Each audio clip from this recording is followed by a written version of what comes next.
Dragon ধরেছে।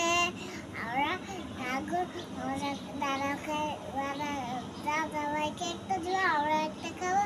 সবাইকে ড্রাগনের দাঁত। সবাইকে ড্রাগনের দাঁত দিয়ে দিয়েছো?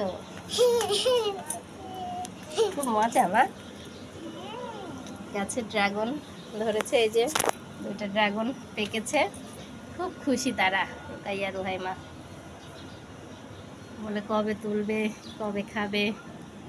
খুব খুশি, তার ড্রাগন অনেক পছন্দ করে। 2টা ধরেছে, বলছে একটা দাদা ভাইকে দিবে আর আরেকটা তারা খাবে। ওই যে পাশের ছাদের আঙ্কেল আমাদের গাছগুলা দিয়েছিল, তো আঙ্কেলকে দাদা ভাই বলে, বলছেন একটা দাদা ভাইকে কিন্তু দিব মা, আর একটা আমরা খাবো। আচ্ছা ঠিক আছে মা। পেকে গিয়েছে মাশাআল্লাহ, আর 2-3 দিন পরে তোলা যাবে। এটার সাইজটা মাশাআল্লাহ বেশ বড় হয়েছে, এটা একটু মিডিয়াম সাইজ হয়েছে। আরও আশা করা যায় আরও ধরবে। সবাইকে ড্রাগন খাওয়ার দাওয়াত। আল্লাহ হাফেজ।